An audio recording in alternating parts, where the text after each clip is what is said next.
Beleza pura, nós chegamos à nossa sexta aula. Hoje, o segundo reinado Dom Pedro II, a partir de 1840 a 1889. Então, nós temos aí o período do segundo reinado. Então, nós vamos hoje, nesta aula, analisar bem de forma sucinta e compacta este segundo reinado. Em 1840 houve então um golpe da maioridade. Dom Pedro II assume o trono do Brasil aos 15 anos de idade. Já nos anos iniciais enfrenta um grande problema ali, que é os interesses diametralmente opostos de brasileiros e ingleses. A pressão da Inglaterra para a supressão do tráfico de escravos. E por que houve essa pressão da Inglaterra para a supressão de tráfico de escravos e para o fim da escravidão no país? É pela seguinte razão: a substituição do trabalho escravo pelo assalariado abriria um amplo mercado consumidor. Essa é uma das facetas, não podemos dizer que é somente isso, mas é um das facetas, né? A velha questão econômica falando mais alto, né, do que simplesmente a questão humanitária. Era nessa fatia que os ingleses estavam ali de olho. Entretanto, havia um problema. Justamente os ingleses eram os maiores importadores do café brasileiro. E quanto mais importavam, mais lenha lançavam na fogueira do tráfico negreiro. Por quê? Porque era a maioria dos escravos trabalhavam ali nas plantações de café. De outro lado, então, as maiores fortunas do país e, consequentemente, o poder estavam na mão destas duas classes sociais, a de traficantes de escravos e da oligarquia do café. O imperador não podia nem pensar em mexer nesses dois setores. Qualquer medida que implicasse perdas afiaria a guilhotina. Em 1845, a Inglaterra aprova a Bill Aberdeen, lei que proibia o tráfico de escravos no Atlântico Sul. A vista grossa do governo brasileiro tornou-a inócua, né? Porque eles continuaram, né, com o tráfico. No ano de 1846, a entrada de escravos no Brasil saltou de 20 para 50 mil, em 1847 para 56 mil, em 1848 para 60 mil. Em 1850, surge a Lei Eusébio de Queiroz, que extinguiu o tráfico de escravos no Brasil. Foi fruto de uma astuciosa negociação entre o imperador, políticos ligados a ele, o barão de Mauá e os traficantes. Para evitar uma crise política, que poderia resultar até no fim da monarquia, o barão de Mauá operacionaliza a transição de forma magistral. Começa por fundar um banco chamado Banco do Brasil em 1851.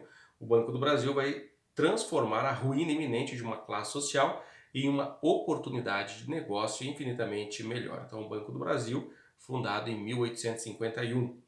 De traficantes, esses senhores tornaram-se rentistas agiotas, livraram-se de um duplo problema que os afligia. O primeiro econômico, já que com a intromissão dos ingleses, o tráfico negreiro tornava-se cada vez mais um negócio arriscado e sujeito a prejuízos enormes. O segundo, moral, pois já havia um setor da sociedade que não via com bons olhos a questão da escravidão. Demorou para ver na sociedade alguém que não via com bons olhos, né, uma parcela dela, essa coisa horrenda e nojenta que era o tráfico de escravos, mas finalmente já tinha uma parcela da população que não via isso com bons olhos. Em tempos nebulosos, a intervenção de Mauá foi mais que cirúrgica, foi providencial. Com esse capital convergindo para as forças produtivas do país, as importações da Inglaterra aumentaram em 57% de 1851 para 1852. As receitas do Tesouro, com os impostos de importação, saltaram 30% no mesmo período. As duas frentes que pareciam estar a caminho de uma colisão frontal, o imperador e os traficantes de escravos, saíram rindo à toa. E no Brasil, quando o governo e as elites econômicas estão satisfeitos, vive-se no melhor dos mundos possíveis. Essa lei Eusébio de Queiroz, em 1850. Bem, a partir das grandes mudanças sociais e econômicas em consequência da lei Eusébio de Queiroz, o Brasil viveu um surto desenvolvimentista, uma verdadeira revolução na diversificação das atividades produtivas. Talvez o maior já experimentado desde 1808, que foi a chegada da família real portuguesa. Em 1851, o início do movimento regular da constituição de empresas e sociedades anônimas. Em 1852, a inauguração da primeira linha telegráfica na cidade do Rio de Janeiro. Em 1854, a abertura do tráfego da primeira linha de estradas de ferro do país, também no Rio de Janeiro. Segundo o Sérgio Buarque de Holanda, o caminho aberto por semelhantes transformações só poderia levar, logicamente, a uma liquidação mais ou menos rápida da nossa velha herança rural e colonial, ou seja, da riqueza que se funda no emprego do braço escravo e na exploração perdulária das terras de lavoura. A partir desse momento, e fecha aspas, a partir desse momento, o incentivo ao comércio, ao desenvolvimento urbano e aos profissionais liberais vai criar um novo tipo de elite no país. Com o tempo, essa nova elite passa a rivalizar com a antiga ruralista, escravocrata, latifundiária, que tomava conta do poder. A história da segunda metade do século XIX no Brasil será, em grande parte, de um lado a história da ascensão dessa nova elite e de outro a crise da velha elite brasileira e a monarquia no meio, como fiel da balança. Agora vamos a outro acontecimento importantíssimo no período do Segundo Reinado, que foi a Guerra do Paraguai. Em 1864 tem início a Guerra do Paraguai. A disputa girava em torno da questão de o país não ter saída para o mar. Era inicialmente um conflito bélico entre a Tríplice Aliança, Brasil, Argentina e Uruguai, e o Paraguai com suas ambições expansionistas. Mas para o Brasil e para o imperador Dom Pedro II, particularmente, havia um elemento importante da política interna no contexto da guerra: o momento em que o imperador vai procurar afirmar seu genro Conde de U na política brasileira. Muito inseguro com a herdeira do trono, a jovem princesa Isabel, o imperador queria tornar a figura do Conde de U palatável para a elite política brasileira, que não digeria o fato de ele ser francês e ter um pensamento liberal. Em 1869, Caxias toma Assunção. O presidente do Paraguai, que para os brasileiros tido como um tirano sanguinário, o Solano Lopes, e realmente ele não podemos dizer que ele não era um sanguinário, um tirano, porque ele era também um sanguinário. Solano Lopes havia fugido, mas mesmo assim existia uma pressão enorme para que a guerra fosse encerrada. O próprio Caxias se desligou do comando das tropas. A guerra se encerraria um ano depois, em março de 1870, com a morte de Lopes e o exército brasileiro, sob o comando de gestão de Orleans e Bragança, o Conde de U. Agora, essa guerra foi muito violenta, né? Durou aí de 1864 a 1870, uma guerra onde houve o chamado voluntários da pátria, né? Chamando as pessoas que queriam voluntariamente participar dessa guerra, e muitos que participaram dessa guerra eles eram escravos, né? Que participando do exército eles tinham ali a garantia da sua alforria. A princesa Isabel, herdeira presuntiva do trono. Desde 1863, quando os Estados Unidos haviam declarado o fim da escravidão, o Brasil tinha se tornado um dos únicos países do Ocidente que ainda toleravam essa situação horrenda. Fato que colocava o país e o imperador em situação constrangedora nas relações internacionais. Em 1867, a junta francesa para a emancipação enviou uma carta apelando ao imperador para que resolvesse a questão da escravidão. Na fala do trono, o imperador detona uma bomba. A escravidão no império não pode deixar de merecer vossa consideração, proventos que sejam atendidos os altos interesses que se ligam à emancipação. Então, o fim da Guerra do Paraguai, com o término dela em 1870, o imperador resolve fazer uma viagem inédita à Europa, deixando para a princesa Isabel a experiência de sua primeira regência. Com a morte dos filhos varões, restava ao imperador um grande problema em relação à sucessão e, portanto, ao terceiro reinado. A princesa enfrentaria, sem dúvidas, o preconceito de gênero na patriarcal sociedade brasileira. Isabel era uma personagem fundamental nos anos finais da monarquia no Brasil. Como herdeira do trono e nascida em uma época em que a economia brasileira já havia se diversificado, casada com um príncipe francês de pensamento liberal, a princesa se conectará mais com a elite liberal e citadina e procurará construir seu reinado, o terceiro sob essa base. Com esse alinhamento, desde a primeira hora, ela atrairá para si a ira dos conservadores. Depois nós vimos o quê? A Lei Eusébio de Queiroz, proibindo o tráfico em 1850, extinguindo o tráfico de escravos no Brasil. E depois nós temos, em 1871, a Lei Paranhos, ou a Lei do Ventre Livre, que será um passo importante e gigantesco não para os escravos, pois a vida deles na prática pouco mudaria, mas para as ambições da princesa. Muito jovem, na ausência do pai, Isabel enfrentou com coragem experientes políticos brasileiros que se opunham energicamente à criação da lei, muitos deles ligados ao que havia de mais conservador na sociedade brasileira, os fazendeiros escravocratas. Eles não queriam, porque eles queriam que a, os nascidos homens ali, mulheres escravos, dos escravos continuavam sendo escravos, né?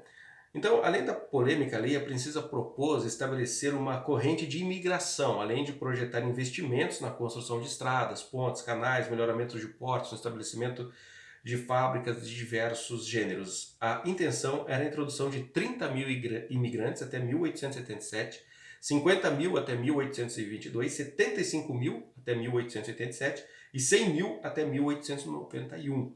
Aqueles que achavam que a princesa iria somente enfeitar o trono do imperador durante as viagens europeias ali de Dom Pedro II, surpreenderam-se com a capacidade de enfrentamento político de uma jovem de 24 anos. A insistência na questão da imigração estava ligada à necessidade de suprir a demanda de mão de obra, uma vez que no horizonte da princesa estava a abolição da escravatura no Brasil. E não era mera especulação. Seus opositores tinham um precedente, pois ninguém esquecera ainda que, decorrido um ano, o Conde de U tinha abolido a escravidão no Paraguai. Nós temos aqui o censo de 1872, também que vale a pena mencionar. O censo de 1872, realizado logo após o retorno do imperador de uma viagem à Europa, revelará a verdadeira cara do Brasil no século XIX. Éramos um país atrasado, com enormes desafios a serem vencidos.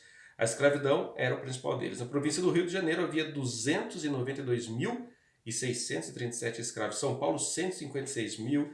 Em Minas, 370 mil. Na Bahia, 167 mil. Arredondando os números, né? Outro aspecto da pesquisa revelou o quão a sociedade brasileira ainda era rural e agrícola. As profissões agrícolas venciam disparado qualquer tipo de atividade. Havia no país 3 milhões de trabalhadores ligados ao campo, 19 mil manufaturas, 968 juízes, 1.647 advogados e por aí vai.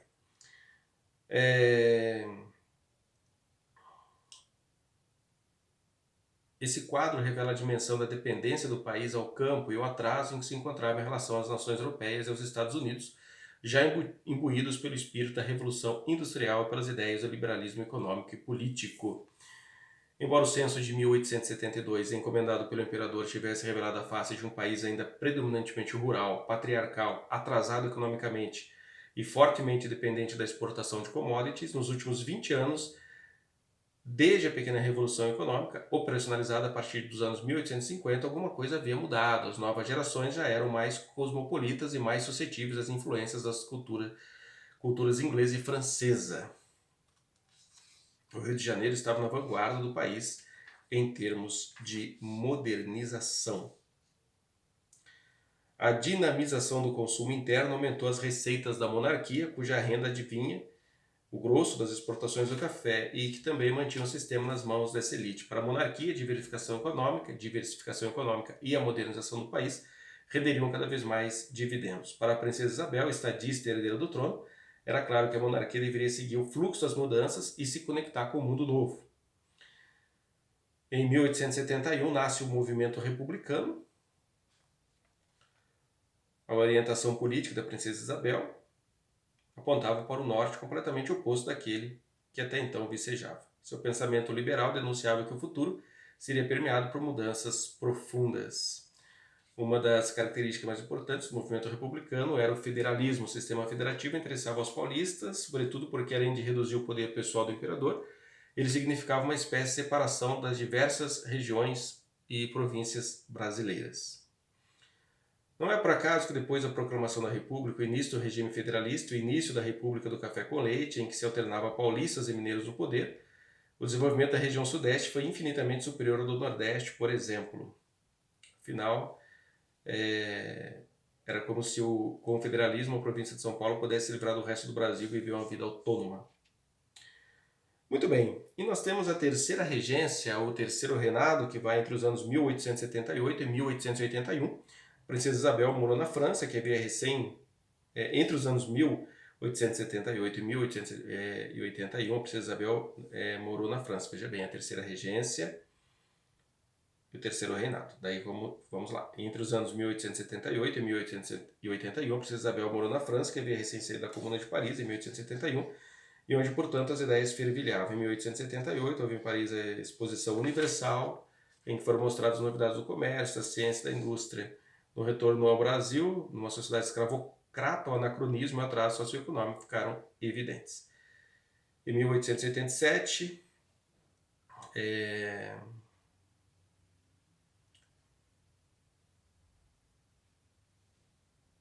tem também aqui em 1885, por meio de ações dos brasileiros, nos bastidores, o imperador promulga a lei dos sexagenários.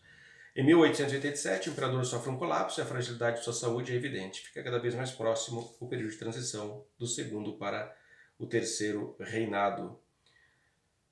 Na ocasião, a princesa Isabel encontrava-se em viagem pela Europa, enquanto o imperador adoecia gravemente. Ela retorna e convence a ir se tratar no velho continente. Tem início, nesse momento, a terceira regência da princesa Isabel.